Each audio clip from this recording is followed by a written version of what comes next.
Hello everybody and welcome to the channel. My name is Tapur Omar, your chemistry educator and हम आ चुके हैं rapid revision of hydrocarbons के साथ। तो हम अगर बात करें कि अगर इसको डिटेल में देखना है मैम तो डिटेल वीडियो आपको यहाँ पे डिस्क्रिप्शन में लिंक मिल जाएगा इस वीडियो के नीचे, वहां पे जाके आप इसका डिटेल्ड वन शॉट देख सकते हो, ठीक है। लेकिन अगर आपको रैपिड थोड़ा सा क्विक रिवीजन, क्विक समरी की जरूरत है, then you can continue with this video. Let's get started with hydrocarbons, जिसमें हम कंप्लीट करेंगे alkanes, alkenes, alkynes and arenes in just few minutes. Exact minute नहीं बता सकती मैं, ठीक है, आगे पीछे हो जाता है फिर टाइम। चलो आगे बढ़ते हैं। तो हाइड्रोकार्बन्स होते क्या हैं? ऐसे कंपाउंड जो कि कार्बन और हाइड्रोजन से मिलकर बने होते हैं, उन्हें हम बोलते हैं हाइड्रोकार्बन्स, ठीक है।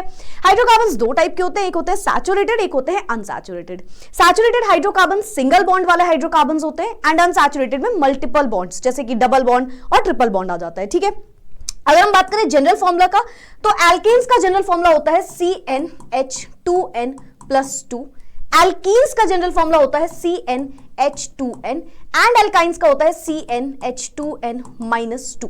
ये इनके जनरल फॉर्मूलास होते हैं। अच्छा, साथ ही साथ ये चीज याद रखिएगा कि यहाँ पे n की जो वैल्यू है, यहाँ पे n क्या है? It is number of carbon atoms जो होंगे, ठीक है। नेक्स्ट हम आगे बढ़ते हैं हाइब्रिडाइजेशन में। मैंने आपको hybridisation, chemical bonding and molecular structure में बहुत डिटेल में पढ़ाया था। अगर हम यहाँ पे बात करें एल्केन्स में, कार्बन की हाइब्रिडाइजेशन क्या होती है? कार्बन तीन टाइप की हाइब्रिडाइजेशन दिखाता है।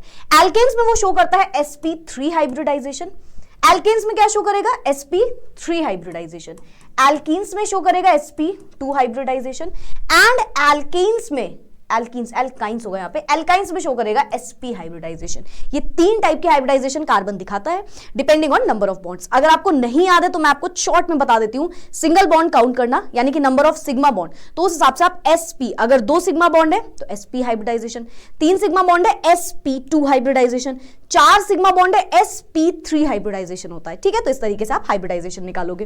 नेक्स्ट आता है आइसोमराइजेशन पे। तो एल्केन्स जो होते हैं वो शो करते हैं chain conformational isomerism, alkenes show करते हैं chain positional, geometrical and ring chain isomerism and alkynes अपने जो होते हैं वो शो करते हैं chain position and functional isomerism. तो ये हमारे आइसोमेरिज्म शो करते हैं, हमारे एल्केन, एल्कीन एंड एल्काइन, ठीक है। स्क्रीनशॉट लेना हो तो लेते जाइएगा साथ ही साथ, ठीक है। सो यस, एल्केन्स के प्रिपरेशन पे आते हैं। 4 तरीके से एल्केन्स को आप प्रिपेयर कर सकते हो। सबसे पहला तरीका होता है अनसैचुरेटेड हाइड्रोकार्बन को ले लो, मतलब कि डबल बॉन्ड वाले या ट्रिपल बॉन्ड वाले हाइड्रोकार्बन की बात हो रही है, ठीक है। यहां पे अगर आप हाइड्रोजन को ऐड करोगे, सपोज आपने H2 ऐड किया, तो यहां पे क्या होगा? अच्छा, एल्केन्स जो होते हैं वो सब्स्टिट्यूशन रिएक्शन दिखाते हैं, सब्स्टिट्यूशन रिएक्शन। तो यहां पे भी वही रिएक्शन है। यहां पे क्या होगा? यहां पे ये बॉन्ड टूटेगा, जो पाई बॉन्ड है वो ब्रेक इजीली हो सकता है, तो पाई बॉन्ड टूटेगा, एक हाइड्रोजन एक कार्बन में जाके लग जाएगा और हमारा इथेन बन जाएगा, ठीक है।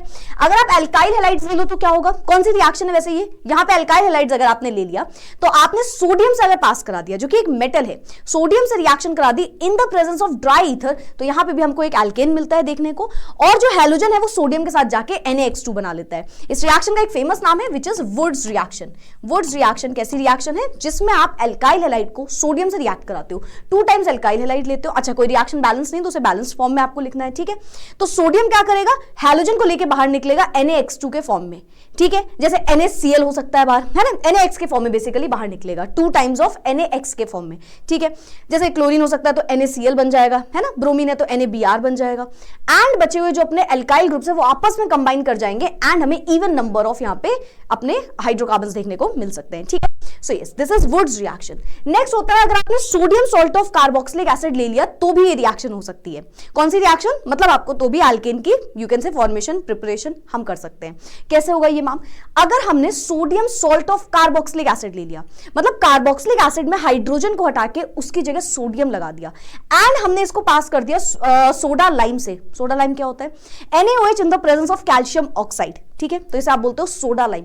इसकी प्रेजेंस में पास कराया तो यहां पे Na2CO3 निकलेगा बाहर एंड जो एल्काइल ग्रुप है उसमें एक हाइड्रोजन जुड़ जाएगा जिससे हमारा एल्केन बन जाएगा, ठीक है। नेक्स्ट रिएक्शन आप डायरेक्टली कार्बोक्सिलिक एसिड ले लो, कार्बोक्सिलिक एसिड के सॉल्ट को रिएक्ट करा दो वाटर की प्रेजेंस में, इस बार किसकी प्रेजेंस में? वाटर की प्रेजेंस में, एंड इनका कर दो इलेक्ट्रोलिसिस। तो इस रिएक्शन में 4 चीजें फॉर्म होती है। कौन कौन सी? एक तो एल्केन बन जाएगा, एक हमारा कार्बन डाइऑक्साइड बन जाएगा, एक हमारा हाइड्रोजन गैस निकलेगी बाहर, और साथ ही साथ एक और चीज बनेगी जो कि हमारा यू कैन से हाइड्रोक्साइड बन जाता है। जैसे पोटेशियम है तो पोटेशियम हाइड्रोक्साइड, सोडियम है तो सोडियम का हाइड्रोक्साइड। इस रिएक्शन का भी एक फेमस नाम है which is Kolbe's electrolysis method. Kolbe's electrolysis method ये रिएक्शन है जहां पे आप इलेक्ट्रोलिसिस करते हो, यानी कि एक पूरा इलेक्ट्रोलिसिस का सेटअप लगाते हो जिसमें दो रॉड्स होते हैं, एक पॉजिटिव एक नेगेटिव, है ना। तो बेसिकली ये ब्रेक ही तो हुए होंगे, ये ब्रेक हुआ होगा RCOO negative and K positive में, और H2 ब्रेक होगा as H positive and OH negative में। तो इस तरीके से एक रॉड में हमारे यू कैन से फॉर्मेशन, दो रॉड्स होती हैं, एक एनोड और एक कैथोड, एक पॉजिटिव रॉड एक नेगेटिव रॉड। तो इस तरीके से हमें एक एल्केन मिलेगा, एक कार्बन डाइऑक्साइड और हाइड्रोजन गैस निकलती हुई दिखेगी एंड साथ ही साथ पोटेशियम हाइड्रोक्साइड, सोडियम होता तो सोडियम हाइड्रोक्साइड, ठीक है। तो ये अपना एल्केन्स की प्रिपरेशन हो गई। आगे बढ़ते हैं, एल्केन्स की फिजिकल प्रॉपर्टीज को जानते हैं। सबसे पहले ये कलरलेस होते हैं एंड इनकी कोई स्मेल नहीं होती, तो ये ऑर्डरलेस होते हैं, ठीक है। ये कहीं ना कहीं पूरी तरीके से नॉन पोलर मॉलिक्यूल्स होते हैं। अब नॉन पोलर है तो क्या पानी में सॉल्युबल होते होंगे? सोचो, लाइक डिसॉल्व्स लाइक, यानी कि पोलर पोलर में सॉल्युबल है और नॉन पोलर नॉन पोलर में। वाटर कैसा है? वाटर एक पोलर मॉलिक्यूल है एंड ये कैसे हमने बोला नॉन पोलर है, तो they are not soluble in water. Weak van der Waals force लग रहा होता है इनके बीच में, है ना। स्टार्टिंग के जो अपने एल्केन्स होते हैं वो कहीं ना कहीं गैसियस स्टेट में पाए जाते हैं, जैसे जैसे एल्केन्स नंबर ऑफ कार्बन बढ़ते जाते हैं सॉलिड स्टेट में पाए जाने लगते हैं, ठीक है। नॉन पोलर कोवेलेंट कंपाउंड्स है, इसीलिए हमने बोला कि ये नॉन पोलर में ही सॉल्युबल होंगे, ठीक है। मॉलिक्यूलर मास इनका बॉइलिंग पॉइंट के डायरेक्टली प्रोपोर्शनल है, मतलब मॉलिक्यूलर मास बढ़ेगा, नंबर ऑफ कार्बन बढ़ेंगे तो बॉइलिंग पॉइंट बढ़ेगा। इसमें एक और चीज याद रखना, अगर नंबर ऑफ ब्रांचेस बढ़ती हैं तो बॉइलिंग पॉइंट कम होता है, क्योंकि ये दोनों आपस में इनवर्सली प्रोपोर्शनल होते हैं। ब्रांचेस बढ़ेगी बॉइलिंग पॉइंट कम हो जाएगा। मेल्टिंग पॉइंट की अगर आप बात करो तो जो इवन नंबर के कार्बन होते हैं उनके लिए लेस होता है बेसिकली मेल्टिंग पॉइंट, ठीक है, सॉरी हाई होता है मेल्टिंग पॉइंट। एंड अगर आप बात करते हो ऑड नंबर ऑफ कार्बन की तो लेस होता है मेल्टिंग पॉइंट। डेंसिटी की अगर आप बात करो, डेंसिटी होता है मास बाय वॉल्यूम, तो मास पे डायरेक्टली प्रोपोर्शनल होगा, ठीक है। एल्केन्स हमारे थोड़े से लेस रिएक्टिव होते हैं, ठीक है। केमिकल प्रॉपर्टीज पे आते हैं। सबसे पहले जैसे मैंने आपसे बोला ये शो करते हैं सब्स्टिट्यूशन रिएक्शन। तो सबसे पहली रिएक्शन क्या है? अगर हमने किसी एल्केन को पास कर दिया हैलोजन से, जैसे Br2 Cl2 in the presence of sunlight, तो यहां पे क्या होता है? सब्स्टिट्यूशन होता है, मतलब एक हाइड्रोजन को हटा के ये एक हैलोजन अंदर चला जाता है। तो एक H बाहर निकला, एक Br बचा तो HBr बना, साथ ही साथ एक Br अंदर चला गया तो ये प्रोडक्ट बन गया। ये रिएक्शन क्लोरीन में भी हो सकती है, जैसे Cl2 आप ले लो तो इसी तरीके से प्रोडक्ट आपको मिलते जाएंगे। क्लोरीन ब्रोमीन ये तब तक रिएक्शन होती रहती है क्लोरीन वाली तो जब तक सारे के सारे हाइड्रोजन को हैलोजन रिप्लेस ना कर दे, ठीक है। थोड़ी सी अनकंट्रोलेबल रिएक्शन है, लैब में इसको जनरली नहीं यू कैन से इससे एल्केन नहीं बनाया जाता जनरली इन द लैब्स, ठीक है। कंबशन रिएक्शंस की बात करें तो आप एल्केन का अगर ऑक्सीडेशन करते हो, है ना, ऑक्सीजन से रिएक्शन करते हो बेसिकली, तो कार्बन डाइऑक्साइड बनाता है, साथ ही साथ वाटर बनाता है। ये रिएक्शन एक एक्सोथर्मिक रिएक्शन होती है, हाई अमाउंट ऑफ हीट बाहर निकलती है। नंबर 1 पॉइंट, ये इनकंप्लीट कंबशन और कंप्लीट कंबशन भी हो सकता है। इनकंप्लीट में क्या होगा? ब्लैक कार्बन बन के आएगा और कंप्लीट में कार्बन डाइऑक्साइड, ठीक है। ये आप डिफरेंट कैटलिस्ट के प्रेजेंस में भी कर सकते हो, तो मल्टीपल प्रोडक्ट्स भी मिल जाएंगे आपको। आइसोमराइजेशन की अगर हम बात करें तो अगर आप एल्यूमिनियम क्लोराइड एनहाइड्रस फॉर्म में लेके एल्केन का आइसोमराइजेशन करते हो तो आपको मल्टीपल प्रोडक्ट्स देखने को मिलते हैं। एरोमेटाइजेशन हो सकता है, मतलब कि इससे हम अरोमा वाले ग्रुप्स भी बना सकते हैं। अरोमा वाले ग्रुप्स बोले तो कौन से वाले ग्रुप्स? बेंजीन वाले ग्रुप्स हो गए, है ना, बेसिकली जिसमें डीलोकलाइज्ड पाई इलेक्ट्रॉन हो। बेंजोनॉइड और नॉन बेंजोनॉइड भी हो सकते हैं, हम ज्यादातर बेंजीन के यहाँ पे बात करते हैं। पायरोलिसिस की अगर हम बात करें तो यू कैन से डिफरेंट फ्रेगमेंट्स में तोड़ना चीजों को, ठीक है। जैसे हमने यहाँ पे C6H14 ले लिया जो कि क्या होता है? हेक्सेन। अगर हम इसको एब्सेंस ऑफ ऑक्सीजन में देखो रख रहे हैं इतने हाई टेम्परेचर में, तो ये कुछ फ्रेगमेंट्स में टूट जा रहा है, दिस इज पायरोलिसिस। तो ये वाली रिएक्शन भी शो कर सकते हैं। आगे बढ़ते हैं एल्कीन्स में। एल्कीन्स की प्रिपरेशन जानते हैं। हाइड्रोजनेशन अगर आप एल्कीन का करोगे तो क्या होगा? एल्काइन का अगर आप हाइड्रोजनेशन करोगे ना तो आपको एल्कीन मिलेगा। कैसे मैम? सपोज मैंने आपको 2 कार्बन वाला एल्काइन दे दिया है, इथाइन, एंड आपसे बोला कि इसमें रिएक्शन कराओ हाइड्रोजनेशन वाली, तो H2 गया। अब क्या कहानी होगी? वही जो अभी हमने पढ़ी, एल्काइन का एक बॉन्ड टूटेगा और एक एक हाइड्रोजन कार्बन पे लग जाएंगे, ठीक है। एक एक कार्बन पे एक एक हाइड्रोजन लग जाएगा, तो एक बॉन्ड हटा तो 2 बॉन्ड बचे, तो यहाँ पे एल्कीन का हमने फॉर्मेशन कर लिया। एल्कीन हमारे 2 टाइप से होते हैं, एक हमारा सिस एल्कीन भी बन सकता है और ट्रांस एल्कीन भी बन सकता है। ये जो अभी हमने पढ़ा, अगर आप हाइड्रोजनेशन कर रहे हो इन the presence of platinum, palladium, निकल, इनके प्रेजेंस में सिस वाला अपना ग्रुप बन के आ गया, ठीक है। सिस मतलब एक साइड एल्काइल ग्रुप्स लगे होंगे। लेकिन अगर आपने इसी को सोडियम एंड लिक्विड अमोनिया से पास करा एंड आपने इसका हाइड्रोजनेशन कराया तो उस टाइम पे आपको ट्रांस वाले ग्रुप्स मिलेंगे। देखो डिफरेंट पोजीशन पे लगे हुए हैं एल्काइल ग्रुप्स। डिहाइड्रोहेलोजनेशन शो करता है, मतलब डी मतलब रिमूवल, हाइड्रो मतलब हाइड्रोजन, हेलो मतलब हैलोजन। हाइड्रोजन और हैलोजन का बाहर हटना एल्कीन्स में शो हो सकता है। कैसे मैम? आपने क्या किया? आपने एक ग्रुप लिया जिसमें 2 कार्बन से ऑफ कोर्स 2 कार्बन है, एक एल्केन ग्रुप ले लिया, एक कार्बन पे ब्रोमीन लगा दिया, बाकी जितने हाइड्रोजन है उतने लगे रहने देना। फिर हमने इसको पास करा दिया अल्कोहलिक पोटेशियम हाइड्रोक्साइड से। तो ये जो पोटेशियम है ना, ये ब्रोमीन को पकड़ेगा, यानी कि जो हेलोजन है उसको पकड़ लेगा, एंड जो अपना OH है वो इस H को पकड़ लेगा, यानी कि H2O बाहर निकलेगा। ये दोनों चीजें बाहर निकलेंगी तो कार्बन कार्बन के बीच में जगह बचेगी, और जगह बचती है तो क्या लगाता है वो अपने में बॉन्ड लगा लेता है, यानी कि यहां पे आ जाएगा डबल बॉन्ड। ठीक है, तो ये होती है आपकी डीहाइड्रोहैलोजिनेशन रिएक्शन। इसे आप बीटा एलिमिनेशन भी बोल सकते हो, बीटा पोजीशन से हाइड्रोजन का बाहर निकलना। नेक्स्ट है डीहैलोजिनेशन, मतलब सिर्फ हैलोजन का बाहर निकलना। अभी हम क्या करेंगे, एक एल्केन ग्रुप लिया, इसमें हमने विसिनल डाइहैलाइड लगा दिया। विसिनल डाइहैलाइड मतलब 2 अलग अलग कार्बन, एडजेसेंट कार्बन पे लगे हुए हैं 2 हैलोजन। ठीक है, इस ग्रुप को लिया, जिंक से रिएक्शन कराई, जिंक ने उन दोनों हैलोजन को पकड़ा, ZnX2 बना दिया, ZnX2 बाहर निकला, फिर कार्बन के पास 2 जगह बची, उसने बॉन्ड बना लिया, तो ये बन गया अपना एल्कीन। लास्ट रिएक्शन यहां पे है डिहाइड्रेशन ऑफ अल्कोहल्स। आपने एक अल्कोहल वाला ग्रुप लिया, ठीक है, हमने एक अल्कोहल वाला ग्रुप लिया, एंड हमने इससे पास किया H2SO4 की प्रेजेंस में। H2SO4 क्या है, एक डिहाइड्रेटिंग एजेंट होता है, तो हमने H2SO4 की प्रेजेंस में पास कराया एक्सेस में। कॉन्सेंट्रेटेड H2SO4 लेना है, ये याद रखना, ठीक है, डाइल्यूट नहीं लेना है। 180 डिग्री के आसपास टेम्परेचर दिया। यहां पे क्या होगा, यहां पे ये OH ग्रुप लगा हुआ है, OH ग्रुप लगा है ना, ये OH H के साथ बाहर निकल के H2O बना लेगा, क्योंकि डिहाइड्रेटिंग एजेंट है ना H2SO4, उसने H2O को बाहर निकाल लिया इससे, फिर कार्बन के पास जगह बची, उसे 2 बॉन्ड बना दिए, एंड हमारा एल्कीन बन गया। तो इस तरीके से आप प्रिपेयर कर सकते हो एल्कीन।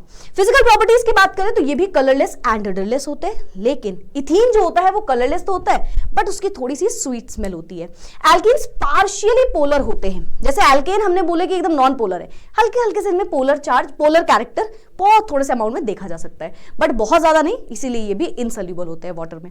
फेयरली सोल्यूबल ये नॉन पोलर सॉल्वेंट्स में हो सकते हैं, benzene, petroleum, ether and so on. इनके बीच में वीक वैन डर वाल फोर्स लग रहा होता है, बहुत स्ट्रॉन्ग फोर्स नहीं होता। अगर आप स्टार्टिंग के कार्बन को देखो, C2, C3, C4 एल्कीन्स के, तो ये पाए जाते हैं गैसियस स्टेट में। उसके बाद जो 14 है वो लिक्विड में, एंड उससे भी ज्यादा कार्बन आ गए तो वो सॉलिड स्टेट में भी पाए जा सकते हैं।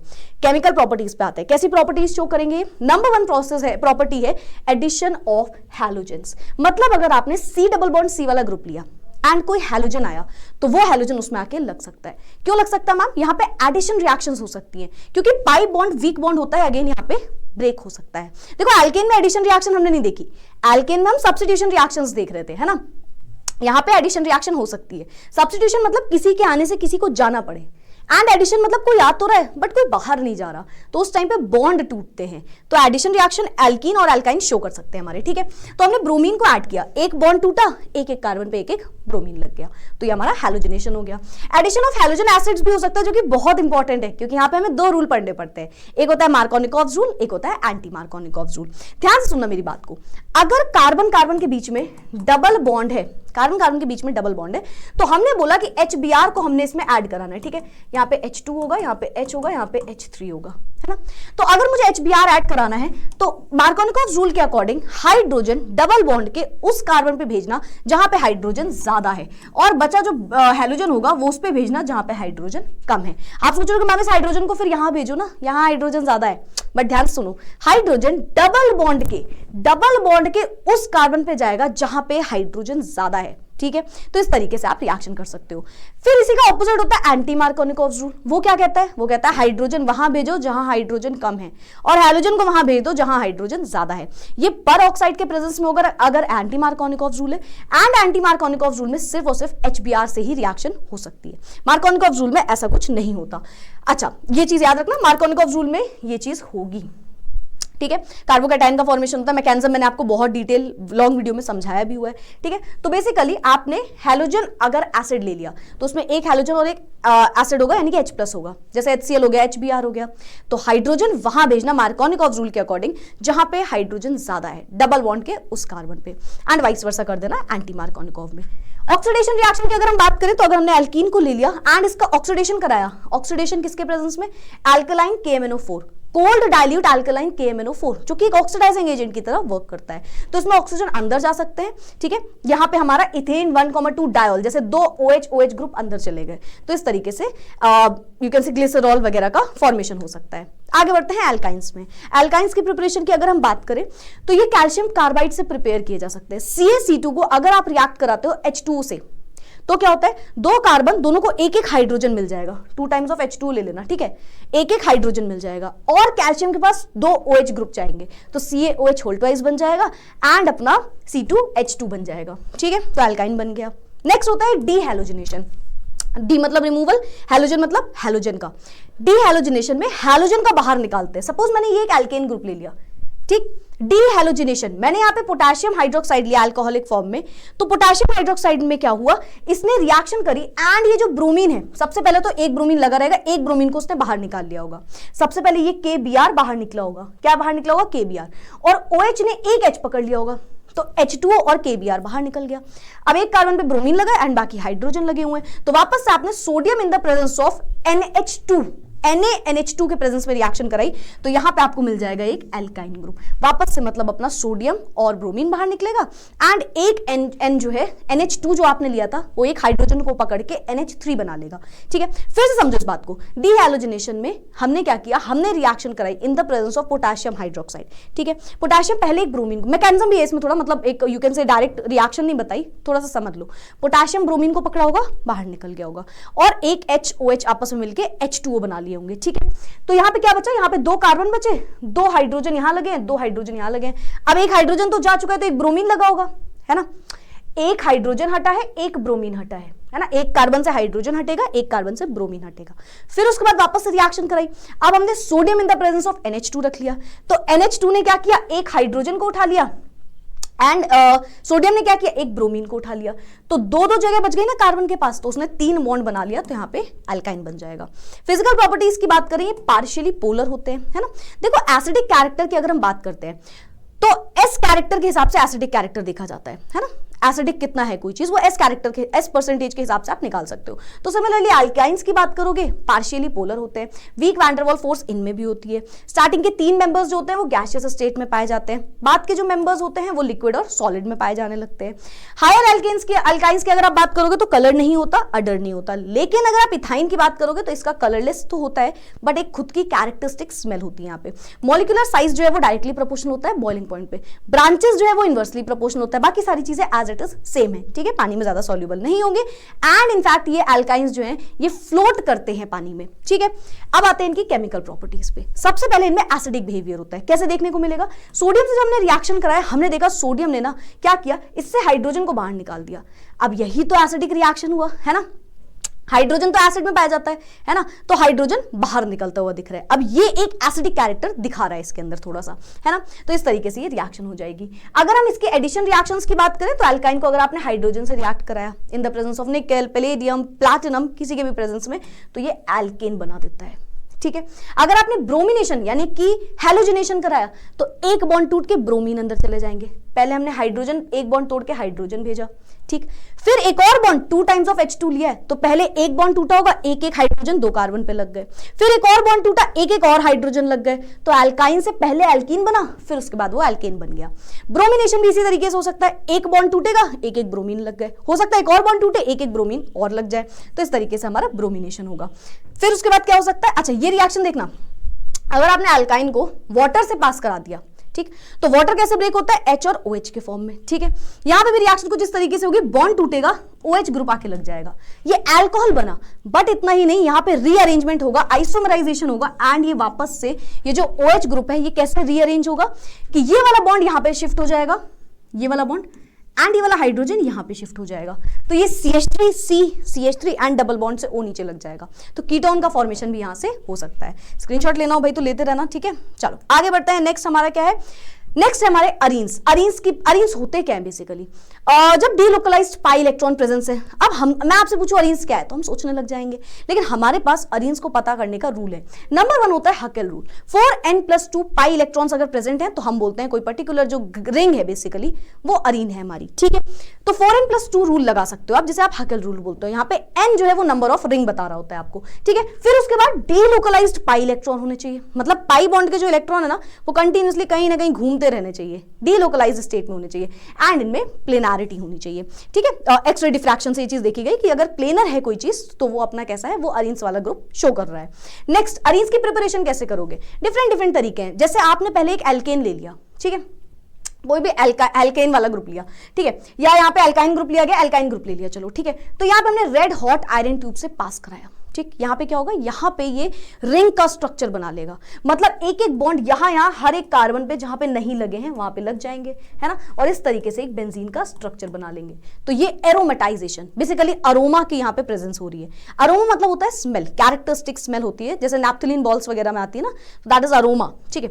फिर उसके बाद अगर आपने फिनॉल को जिंक से रिएक्ट कराया तो ये जिंक जो है ये फिनॉल के ओ को लेकर बाहर निकल जाएगा, तो बेंजीन में केवल एक हाइड्रोजन बचा जो कि ऑफकोर्स हर कार्बन से लगा ही होता है, तो यहाँ पे हमारा बेंजीन का फॉर्मेशन हो जाएगा अगेन। तो ये भी एक प्रिपरेशन हो गई। नेक्स्ट प्रिपरेशन कैसी हो सकती है, अभी आपने सोडा लाइम वाली रिएक्शन पढ़ी, बस वही। तो आपने अगर देखा कि सोडियम बेंजोएट है, मतलब बेंजीन से COOH लगा है, और आपने इसकी रिएक्शन करा दी सोडा लाइम यानी कि NaOH in the presence of CO, तो यहाँ पे क्या होगा, सोडियम कार्बन डाइऑक्साइड को पकड़ के Na2CO3 बना लेगा।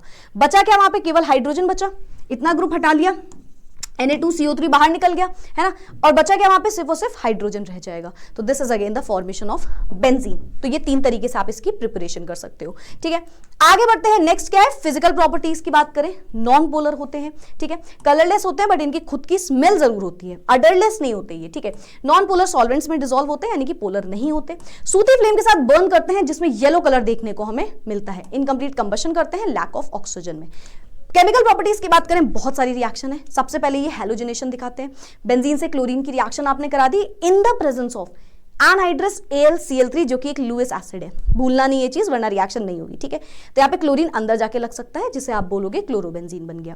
एक्चुअली बहुत ज्यादा एक्सेस में अगर आप क्लोरीन लेके जाते हो तो आपको वहां पे हर कार्बन से क्लोरीन लगते हुए दिख जाता है and her bar double bond टूटते हुए दिख जाता है, ठीक है, हेक्साक्लोरोबेंजीन टाइप का बन जाता है वो। नाइट्रेशन की बात करो, अगर आपने बेंजीन को पास करा दिया concentrated HNO3 in the presence of थोड़ा सा H2SO4, तो यहाँ पे क्या होता है, यहाँ पे बेंजीन ग्रुप पे NO2 ग्रुप अटैक कर देता है, तो ये क्या बन जाता है, ये बन जाता है नाइट्रोबेंजीन और वाटर बाहर निकल जाता है। सल्फोनेशन हो सकता है, सल्फ्यूरिक एसिड की प्रेजेंस में करते हो ना तो SO3H निकल के बेंजीन रिंग पे लग जाएगा जो कि अपना बेंजीन सल्फोनिक एसिड वाला बेंजीन बन जाता है, ठीक है।